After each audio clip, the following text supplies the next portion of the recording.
आप देख रहे हैं डार्क फाइल्स। तो चलिए बढ़ते हैं आज की इस कहानी की ओर। भूत प्रेत इन सब बातों पर मैं विश्वास नहीं करता था, मगर तब तक जब तक मेरा इनसे सामना नहीं हुआ।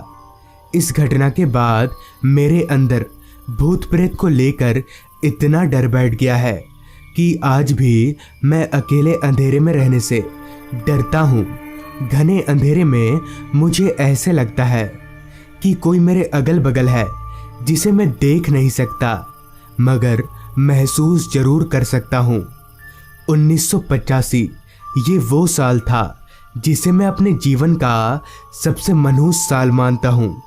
दरअसल हुआ कुछ यूँ था कि एक शाम घर पर बैठे बैठे मैं काफ़ी बोर हो रहा था, जिस कारण मैंने साइकिल उठाया और दूसरे गांव की तरफ चलता बना। असल में मेरे में एक बात अजीब थी कि मेरे सारे दोस्त मेरे गांव के नहीं बल्कि दूसरे गांव के थे और मैं काफ़ी दिनों से उनसे मिला भी नहीं था। करीब आधा घंटा साइकिल चलाने के बाद मैं अपने दोस्तों के पास दूसरे गांव पहुंच गया। काफ़ी दिनों के बाद सभी दोस्तों से मिलकर मुझे काफ़ी खुशी हुई और हम सभी गांव के चौपाल पर बैठकर बातें करने लगे। अब आसमान में सूरज की किरणों की जगह चांद की मध्यम रोशनी ने ले ली थी और मेरे यहाँ आए हुए 2 घंटा हो चुका था, जिस पर मैंने अपने दोस्तों से कहा, यार अब मैं चलता हूँ, रात काफ़ी हो चुकी है ना। जिस पर मेरे दोस्त विनोद ने कहा, भाई आज रात तू यहीं रुक जा, कल चले जाना। इतनी रात को तेरा जाना ठीक नहीं होगा और वो रास्ता भी रात के लिए ठीक नहीं है। इस पर मैंने कहा, नहीं यार कुछ नहीं होगा, मैं चला जाऊंगा। इतना बोलकर मैंने साइकिल उठाया और अपने गांव की तरफ चलता बना। कुछ दूर साइकिल चलाने के बाद मैं अपने दोस्तों के गांव से दूर उस रास्ते पर पहुंच गया जिसके दोनों ओर घने जंगल थे। उस रास्ते पर आते ही सन्नाटे ने मुझे चारों तरफ से घेर लिया। अंधेरा तो इस कदर छाया हुआ था कि कुछ भी साफ साफ दिखाई नहीं दे रहा था। बस टॉर्च की हल्की रोशनी के सहारे मैं उस रास्ते पर आगे बढ़ रहा था। अभी मैं कुछ दूर आगे गया ही था कि तभी मेरी साइकिल की चैन उतर गई।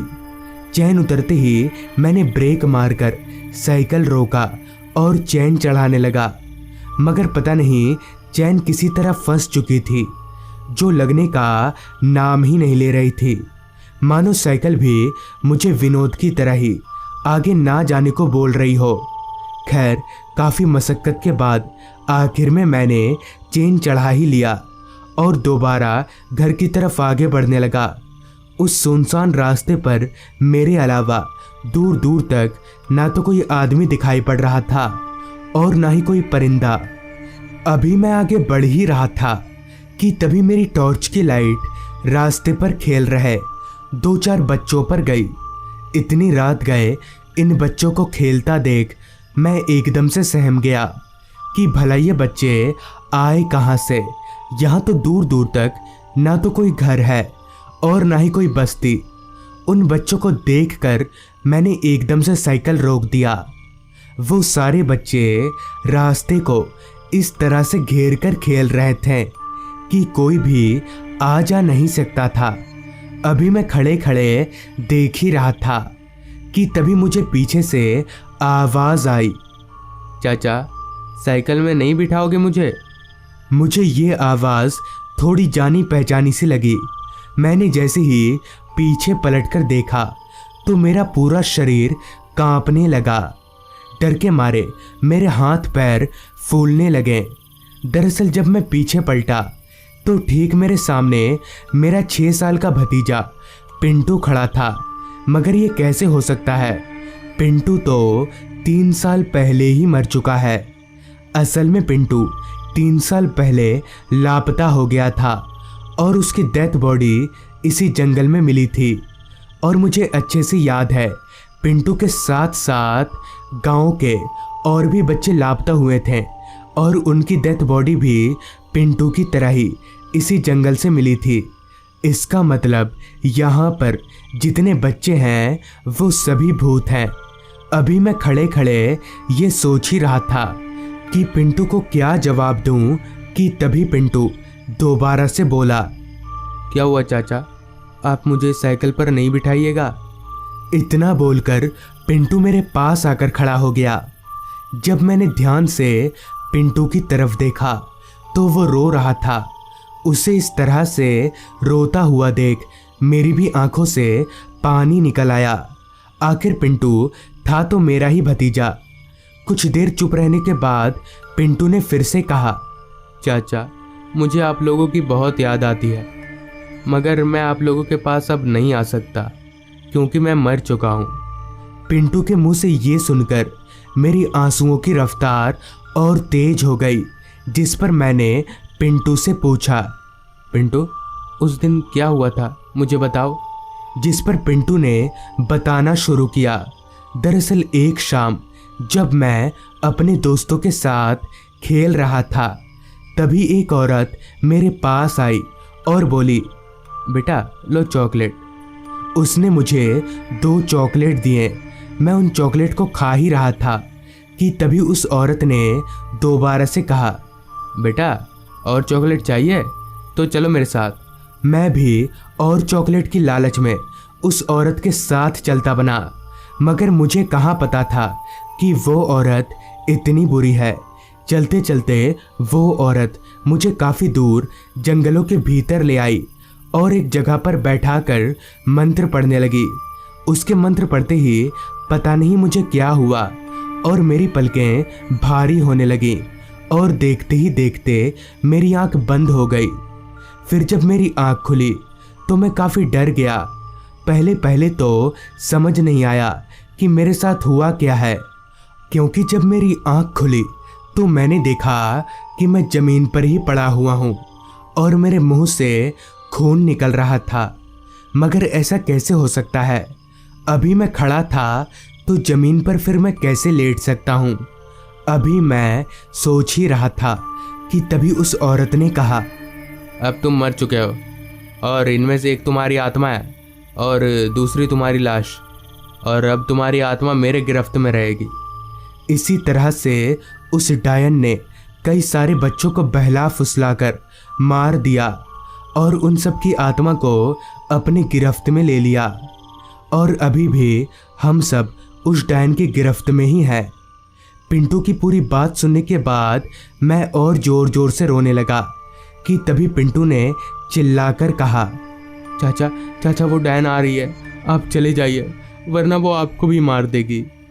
पिंटू के इतना बोलते ही वहाँ खेल रहे सारे बच्चे एकदम से खड़े हो गए, मानो सभी को सांप सूंघ गया हो। अभी मैं भागने ही वाला था कि तभी किसी ने पीछे से मेरा कंधा पकड़ लिया और खींचकर मुझे ज़मीन पर पटक दिया। मैंने जब पीछे पलटकर देखा तो मेरे होश उड़ गए। मेरा शरीर जोर जोर से कांपने लगा। दरअसल ठीक मेरे पीछे वही डायन खड़ी थी जिसके बारे में पिंटू अभी बता रहा था। उस डायन की पूरी शक्ल एकदम जली हुई थी। अभी वो डायन मुझे मारने ही वाली थी कि तभी मैं हनुमान चालीसा का पाठ पढ़ने लगा। मेरे पाठ पढ़ते ही वो डायन और सभी बच्चे, जिनमें पिंटू भी शामिल था, वो सभी एकदम से गायब हो गए। मैंने भी अपना साइकिल उठाया और घर की तरफ भागने लगा। घर पहुंचकर मैंने सभी को पूरी बात बताई, जिससे सभी की आंखें नम हो गई। फिर कुछ दिन बाद मुझे दूसरे गांव के दोस्तों से पता चला कि उस औरत को गांव वालों ने बच्चों की बलि देते हुए रंगे हाथ पकड़ लिया था और गुस्से में आकर सभी गांव वालों ने मिलकर उसे जिंदा जला दिया था। तो दोस्तों, ये थी आज की कहानी। अगर आपके पास भी ऐसी ही कोई कहानियां हैं तो हमारे साथ ज़रूर शेयर करें। तो मैं आर्यन जल्द ही मिलूंगा आपसे ऐसी ही एक कहानी के साथ। एक शाम जब मैं ऑफिस से निकलने ही वाला था, तभी मेरे बॉस ने मुझे और मेरे दोस्त अतुल को बुलाकर कहा, सुनो तुम दोनों, आज ही काम से सिल्लीगुड़ी निकलना पड़ेगा। वहाँ के कारखाने में कुछ दिक्कत आ गया है, उसे देखने के लिए। जिस पर मैंने कहा, वो तो ठीक है बॉस, पर हम लोग जाएंगे कैसे? इस पर बॉस ने कहा, तुम लोग ऑफिस की कार लेकर चले जाओ। बॉस की बात सुनकर हमें गुस्सा तो बहुत आ रहा था, मगर हम कर भी क्या सकते थे। बॉस की बात ना मानना मतलब कि काम से हाथ धो बैठना। खैर हम जाने को तैयार हो गए, जिसके बाद हमने तय किया कि हम अभी घर जाएंगे और ठीक 1 घंटा बाद वापस ऑफिस में ही मिलेंगे और यहीं से सिल्लीगुड़ी के लिए निकल पड़ेंगे। पूरी बात करने के बाद मैं और अतुल अपने अपने घर चले गए और घर से फ्रेश होकर 1 घंटे बाद वापस से ऑफिस पहुँचे और कार लेकर सिल्लीगुड़ी की तरफ निकल पड़े। कार चला रहा मैं जब अपनी निगाहें घड़ी की ओर घुमाई तो वक्त हो रहा था रात के 8 बजे का। काफ़ी ठंड का मौसम होने के कारण अभी से ही कोहरे ने अपना डेरा जमाना शुरू कर दिया था। अभी मैं कार भगा ही रहा था, तभी मेरी बगल की सीट पर बैठे अतुल ने कहा, अगर हम लोग बिना रुके कार चलाएंगे ना तो रात 3 बजे तक कारखाना पहुंच जाएंगे। एक बात तो अच्छी थी कि हम दोनों को ही कार चलाना आता था, तो बारी बारी करके कार चला लेंगे, जिस कारण हमें थोड़ी कम परेशानी होगी। रात का खाना भी हम घर से खाकर आए थे, तो कार को अब कहीं भी रोकने की ज़रूरत नहीं थी। करीब 1 घंटा कार चलाने के बाद यानी कि रात के 9 बजे तक हाईवे काफ़ी सुनसान हो गया था। बस इक्का दुक्का ट्रकें ही बीच बीच में पार हो रही थीं। अभी मैं कार चला ही रहा था कि तभी मोबाइल पर टाइम पास कर रहे अतुल ने कहा, 1 किलोमीटर आगे से राइट लेना। मैप बता रहे कि वो रास्ता काफ़ी शॉर्टकट है। शॉर्टकट मुझे शुरू से ही पसंद नहीं है, क्योंकि अक्सर लोग शॉर्टकट में फंसते ही हैं। जिस पर मैंने अतुल से कहा, भाई मेन रास्ते से चलते हैं ना, वो क्या है कि शॉर्टकट अच्छा नहीं होता। जिस पर अतुल ने कहा, क्या तू भी बच्चों ऐसी बात करता है? कुछ नहीं होगा, हम लोग जल्दी पहुंच जाएंगे। तू 1 किलोमीटर आगे मोड़ के पास कार रोक, उसके बाद मैं चलाता हूँ। मैंने भी ठीक वैसा ही किया। 1 किलोमीटर आगे जाने के बाद उस मोड़ के पास कार को रोका, जिसके बाद अतुल ने उस शॉर्टकट रास्ते पर कार चलाना शुरू कर दिया। वो एक काफ़ी सुनसान सन्नाटे से घिरा एक शॉर्टकट रास्ता था, जिसके दोनों ओर बस घने जंगल ही दिखाई पड़ रहे थे। अंधेरा तो इस कदर छाया हुआ था कि हमारी कार की हेडलाइट की रोशनी भी कम पड़ रही थी। अभी मैं चुपचाप ठंड के कारण दुबक कर बैठा हुआ ही था कि तभी अतुल ने ज़ोरदार ब्रेक मारी। अतुल ने इतना ज़ोरदार ब्रेक मारा कि मैं एकदम से हक्का बक्का रह गया और मैंने चिल्लाकर अतुल से कहा, पागल वागल हो गया क्या? बेमतलब का ब्रेक क्यों मार रहा है? मैं ये बोलकर जैसे ही अतुल की तरफ मुड़ा तो उसका चेहरा मानो पूरी तरह से सूख चुका था। जिस पर मैंने अतुल से कहा, क्या हुआ? इतना डरा हुआ क्यों है? जिस पर अतुल ने काफ़ी डरी हुई आवाज़ में कहा, एक बच्चा अचानक हमारी कार के सामने आ गया, मगर वो इंसान नहीं लग रहा था। उसके सर पर 2 सींग भी थे। अतुल की ये बात मुझे थोड़ी अजीब लगी, मगर मैं इस बात को पूरी तरह से नकार भी नहीं सकता था, क्योंकि जब अतुल ने ब्रेक मारा तो मैं सामने नहीं देख रहा था। खैर फिर भी हिम्मत जुटाकर मैं कार से निकला और इधर उधर देखने लगा, मगर मुझे वैसा कुछ दिखा नहीं जैसा अतुल बता रहा था। जिसके बाद मैं वापस कार में आया और हम लोग वापस से आगे बढ़ने लगे, मगर सच में वो रास्ता काफ़ी डरावना लग रहा था। रास्ते के किनारे लंबे लंबे पेड़ उस रास्ते को और भी ज़्यादा डरावना बना रहे थे। अभी अतुल कार भगा ही रहा था, तभी हमें कार के ऊपर एक अजीब सी आवाज़ सुनाई पड़ी, जैसे कोई कार के ऊपर कूद रहा हो। मगर ये कैसे हो सकता है? हमारी कार लगभग 60-70 की स्पीड में चल रही थी, तो कार के ऊपर कौन हो सकता है? अभी हम ये सोच ही रहे थे कि तभी एक बच्चा अचानक ही हमारी चलती कार के छत से कूदकर कार के बोनट पर आकर बैठ गया। हमने जब उस बच्चे की शक्ल की तरफ देखा तो हमारे होश उड़ गए, क्योंकि वो बच्चा कोई इंसानी बच्चा नहीं था। अतुल ने जैसा बताया था वो बच्चा हूबहू उसी तरह दिख रहा था। उसके सर पर 2 बड़े बड़े सींग थे और उसकी आंखें लाल चमक रही थीं। उस राक्षस को देखकर हम दोनों काफ़ी डर गए और अतुल कार को और तेजी से भगाने लगा ताकि वो राक्षस भाग जाए। मगर इसका उस राक्षस पर कोई असर नहीं पड़ रहा था, मानो वो हमारी कार की बोनट पर जम सा गया हो। अब वो राक्षस वाइंडशील्ड में जोर जोर से अपने पैरों को पटकने लगा ताकि वो अंदर आ सके। 2-3 बार पैर पटकने के बाद वो राक्षस कुछ हद तक अपने मकसद में सफल होने लगा। तभी मुझे रास्ते के किनारे कुछ ही दूरी पर एक आदमी खड़ा हुआ दिखा, तो मैंने अतुल को चिल्लाकर कार उस आदमी के पास ले जाने के लिए बोला। उस आदमी के करीब जाते ही वो राक्षस एकदम से गायब हो गया। अतुल ने कार को उस आदमी के पास रोका तो उस आदमी ने कहा, भाई साहब मुझे थोड़ा आगे तक छोड़ देंगे?